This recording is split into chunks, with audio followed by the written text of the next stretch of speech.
Next on this special edition of Current News, the preparations are quickening in the Brooklyn Diocese. Soon there will be new priests. We are profiling each of them for you, starting with a man who heard the Lord when he was just a kid.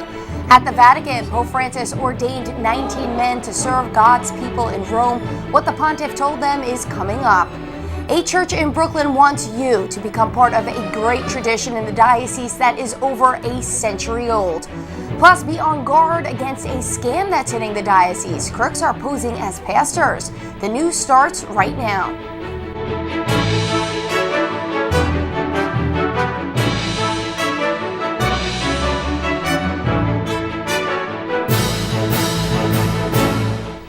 Good evening, I'm Michelle Powers. Welcome to this special edition of Current News. We are highlighting some of our most memorable stories recently reported by our Current News team.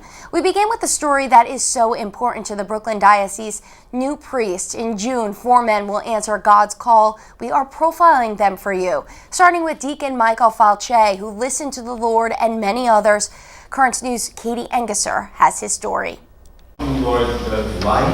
On a Sunday morning, Catholic kids around the diocese learn the Word of God during Mass, just like these Sunday school children at Mary Queen of Heaven Church in Mill Basin, Brooklyn. Years ago, that's how Deacon Falchi's road to the priesthood began. I can't really remember any time that we really missed Mass. Mass was very important for us. Growing up in Glendale, Deacon Michael came from a very religious family. His mother is on the parish council and a minister of Holy Communion. His father, a Knight of Columbus and a Knight of the Holy Sepulchre. So from a young age, Michael followed his family into the faith, becoming an altar server in his parish of St. Pancras. And his parish priest soon saw a spark in him, a call to a vocation that even parishioners noticed. You know, you really make a great priest. You know, we just see you up there and you look like a little priest. When it came time to look at high schools, Michael considered Christ the King, the place where his parents first met. But then he stepped foot inside Cathedral Prep. A high school and seminary meant to be a place where young boys could consider a vocation to the priesthood. Michael knew that was where he wanted to go, but his parents were concerned. But they were afraid. They thought maybe I was signing my life away, in freshman year of high school, that I was committed to this already at that time. And I remember sitting very vividly in the living room talking about that. And my father said, you can get involved in campus ministry in any high school in the diocese, and you can still explore this vocation while going to one of the other schools. And I said, no, this is where I want to go. I feel like this place is going to be like a home. Cathedral Prep became more than a home. It became a place where Michael made up his mind to say yes to God. I remember the first day of senior year, I asked for the application for Douglaston because I was ready to go, And on the day he received his acceptance letter into the seminary, the first person he told was his dad. When I got the letter, I ran down into the basement where my dad has an office down there, and I remember running down there when I saw the envelope from Douglaston come in, and I remember going down and very excitedly I explained to him, I said, look, I got the acceptance, and he was very happy, of course. Now, as Deacon Michael prepares to fulfill that vocation, he is excited to serve the people of the Brooklyn Diocese, and they are excited to have him. And everyone wants to keep you in their parish as well. They want to chain me to the pew because they never want me to leave. And it's a great thing because it just sees the joy they have and the love they have for the priests of the diocese. In Mill Basin, Katie Engesser, Current News.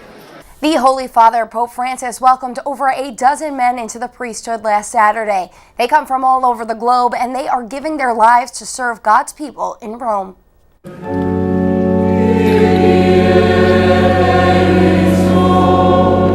Wearing white robes, 19 men were ordained to the priesthood by Pope Francis in St. Peter's Basilica this weekend. The church, their new home, though they're originally from all corners of the globe.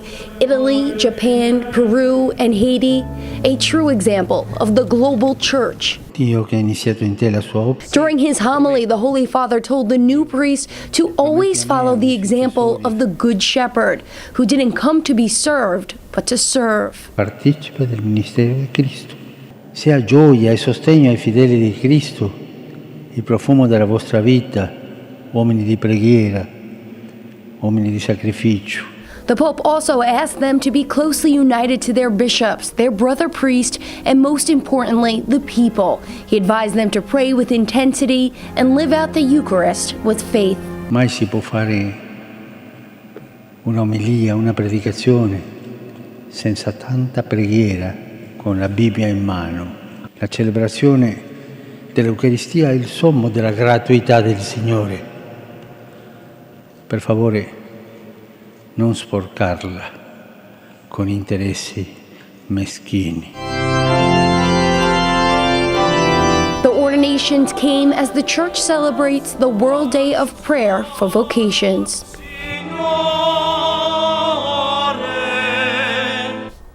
The now ordained priests range in age from their mid-20s to their late 40s. An important international Catholic event is being celebrated across the world, World Communications Day. The Universal Church is focused on using the media, especially social media, to spread the good news everywhere. Emily Druby reports that communicating Christ's message was a big part of an event held in the Brooklyn Diocese. A celebration of the media and the Catholic faith. We commit ourselves to use all the media at our disposal to spread the message of love that this world craves. The annual World Communications Day event held in Brooklyn. The theme, The Power of the Story, growing the Catholic Church through the good news. A message which Brooklyn's Bishop Nicholas DiMarzio says is more important now than ever. If we don't tell our story and the good stories, you're only going to hear bad stories, because that's the way the news is. They only want to have the exceptional thing. The director of communications for the Diocese of Brooklyn, Adriana Rodriguez, adding, while it might be a turbulent time for the church, there's a lot of really beautiful things happening across the boroughs that deserve to be highlighted. Lately in the news, all we hear is bad news when it involves the Catholic Church. And we're trying to grow the good news. We know that in the pews, there are stories of people working hard. There are stories of people who are being helped by our church. World Communications Day event attendees participated in a panel presentation with directors from DeSales Media Group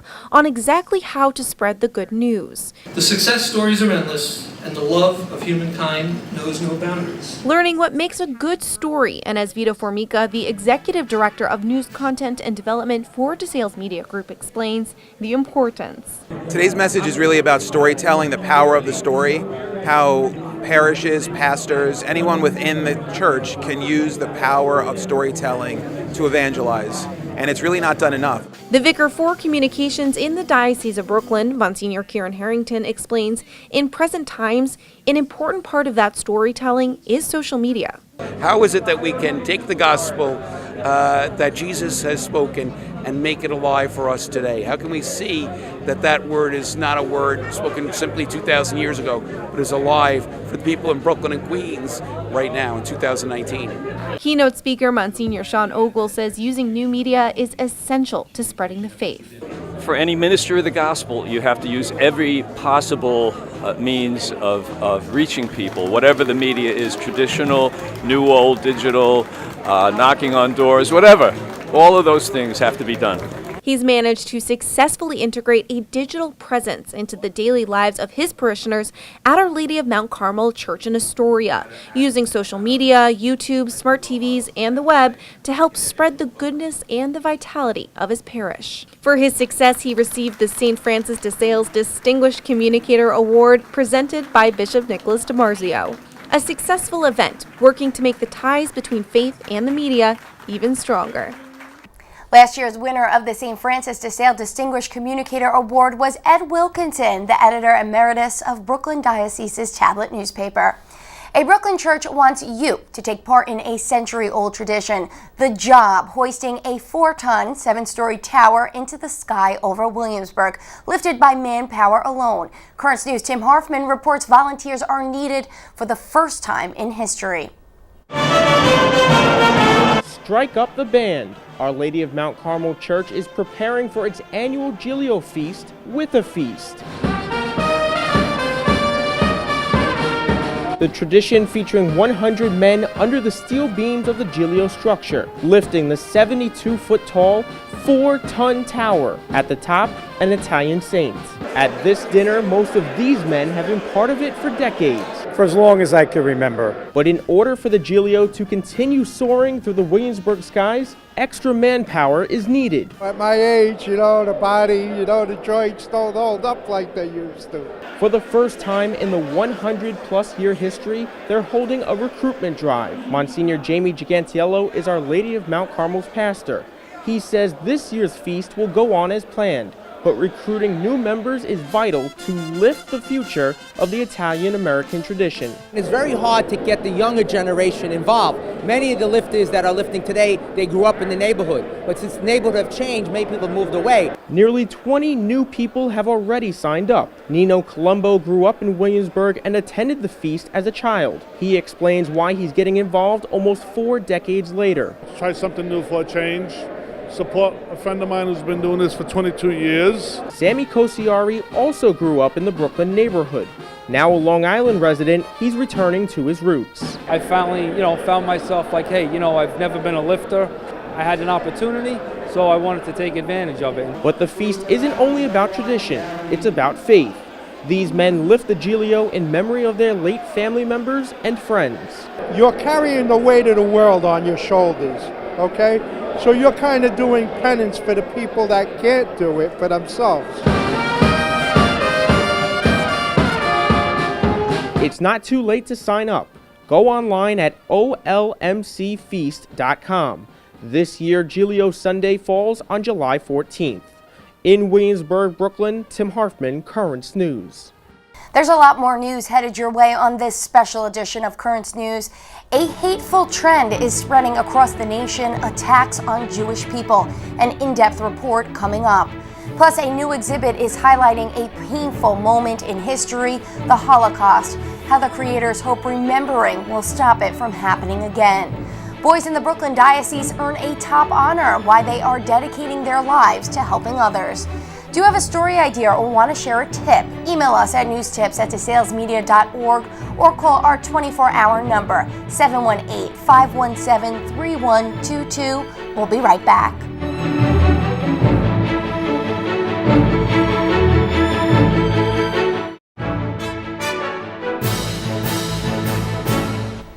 Welcome back to this special edition of Currents News. Scammers posing as local priests are targeting parishioners in the Brooklyn Diocese to steal their hard-earned money, and now the NYPD is involved. Currents News' Tim Harfman reports on how some Catholics are being tricked into giving money to these con artists and what you can do to prevent yourself from becoming their next victim. He texted me. Just when you think you're getting a text message from your parish priest, it could be from an imposter. It's a scam targeting Catholics in the Brooklyn Diocese. At least one person is responsible, but there could be others. Annette Clark, a parishioner at St. Rose of Lima Church in Rockaway, thought she was receiving a text from her pastor, Father James Caroli. It says, "Hi Annette, I need you to do me a favor," which is not unusual. That's because Annette's an active member of the parish, where she's a catechist and makes rosaries. What was unusual for her, the phone number with a 929 area code. That was from a number that she did not recognize, but it had my name on it, asking for gift cards for cancer patients. The text asked Annette to buy $300 worth of gift cards, scratch the barcodes on the back, and send a photo of the PIN numbers. She was on her way to purchase them, but arriving at her local Rite Aid store, she says something clicked. I found something strange, and I'm looking. I said, why is Father responding as Father James A. Caroli? He would never send me a text like that. The scammer kept texting Annette. She stopped responding and reported it to the NYPD. There's an ongoing investigation. Annette was lucky, but other Catholics can't say the same. Besides St. Rose of Lima, parishioners at least 5 other churches have been targeted. They are St. Helen in Howard Beach, Incarnation Church in Queens Village, Our Lady of Perpetual Help in South Ozone Park, St. Clair in Rosedale, and St. Fortunata in East New York. John Heyer is the director of the annual Catholic Appeal, a campaign conducted in every parish of Brooklyn and Queens. We don't send out texts and ask you then to donate things like gift cards. John says it is possible for Catholics to receive a text message when they sign up for an annual Catholic Appeal notification. And then you would receive in response a link to the annual Catholic Appeal donation page where you could give your donation, which is completely secure. The hope that the phony pastor or pastors don't claim any more victims. You pray for that person, but you also have that hope that that person recognizes that what they've done is something that's wrong and that they convert themselves into a better way of life. In Rockaway, Queens, Tim Harfman, Currents News. Communities across America are seeing a very disturbing trend of anti-Jewish violence. Many of the attacks right here in the Diocese of Brooklyn. A new report shows assaults against Jewish people more than doubled last year. An Orthodox Jew beaten in the streets of Brooklyn, another sucker punched in New York. In Los Angeles, a driver screaming disturbing hate speech.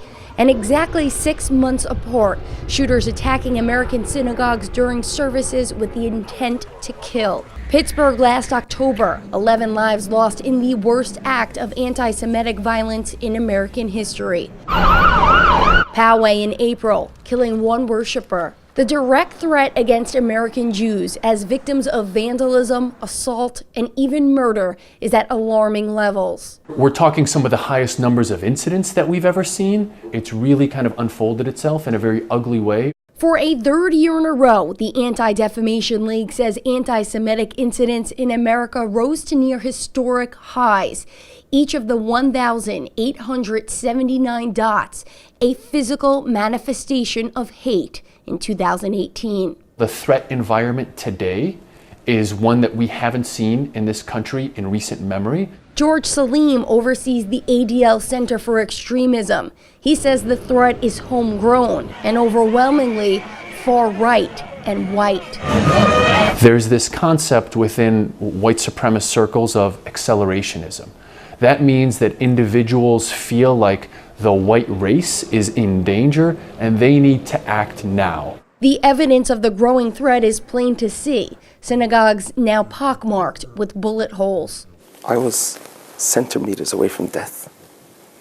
I still feel the power of the bullets flying. Rabbi Yisrael Goldstein came to Poway, California in the 1980s with a dream to build a safe oasis for the Jewish community. The 19-year-old white male suspect wrote of killing Jews in an open letter before the attack. I feel no remorse. I only wish I killed more. He said his inspiration came from the slaughter of 50 Muslims at 2 mosques in Christchurch, New Zealand, and the massacre of 11 Jews at a synagogue in Pittsburgh, both of which police say were perpetrated by white supremacists. According to the Anti-Defamation League, all but 4 states saw incidents of anti-Semitism last year. That's slightly down from 2017, when for the first time ever, all 50 states had incidents.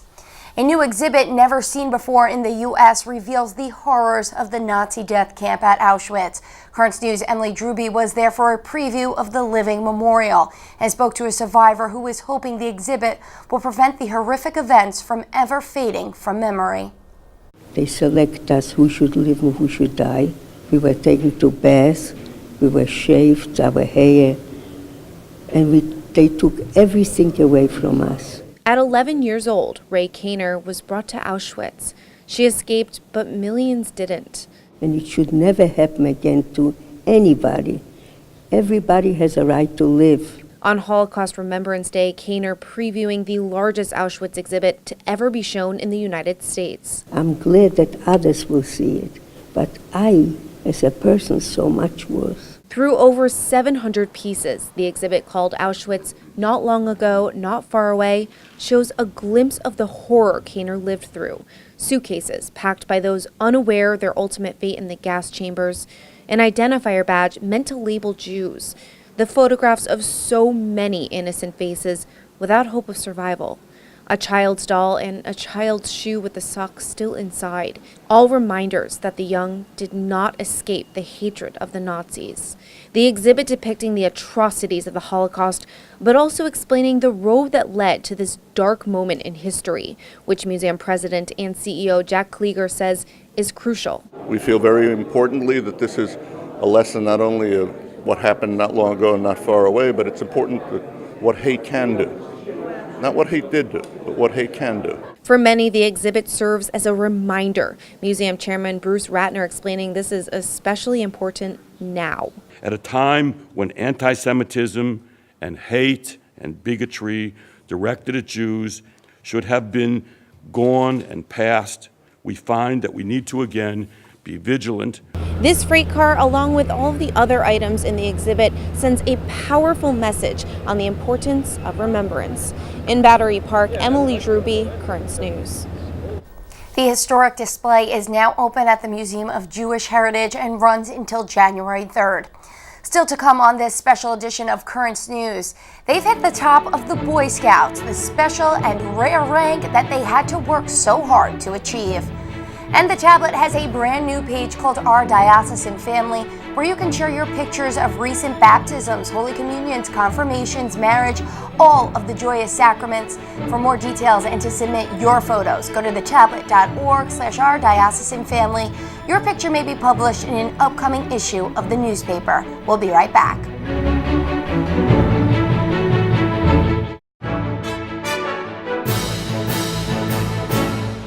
Welcome back to this special edition of Currents News. There are 3 young men from a Catholic parish in Queens who've accomplished something very rare.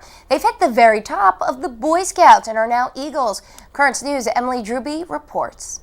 It's definitely very special. Being a Boy Scout is a Kahn family tradition. I figured, this would be something, hopefully he would get some out of it like I did. My dad was a Boy Scout and he only got to star, so I wanted to beat him. With his Scoutmaster father at his side, Ryan Kahn not only advanced past the rank of Star Scout, he went all the way to the top. He's an Eagle Scout. The day of his Court of Honor may have been one of the best days of my life. Wow, I get a little misty now thinking about it. It was something quite special. A special accomplishment indeed. Only an average of 2% of Boy Scouts have advanced to become an Eagle Scout since the rank was started in 1912. That's because it's incredibly hard to do. A Scout must live by the Scout Oath and Scout Law, earn 21 merit badges, and they have to plan, develop, and lead a service project, among other requirements, and all before their 18th birthday.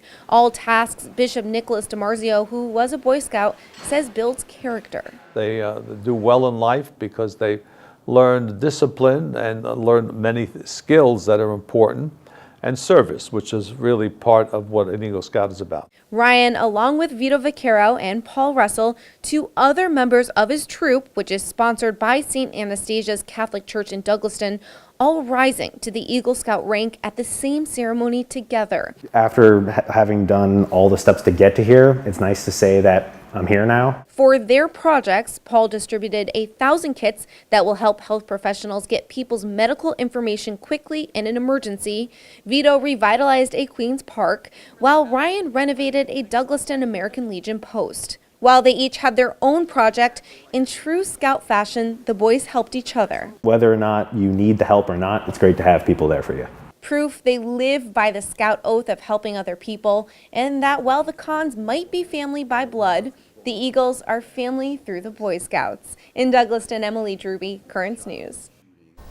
That is this special edition of Currents News. I'm Michelle Powers. Thank you for joining us because we are putting your faith in the news. Hope to see you again next time.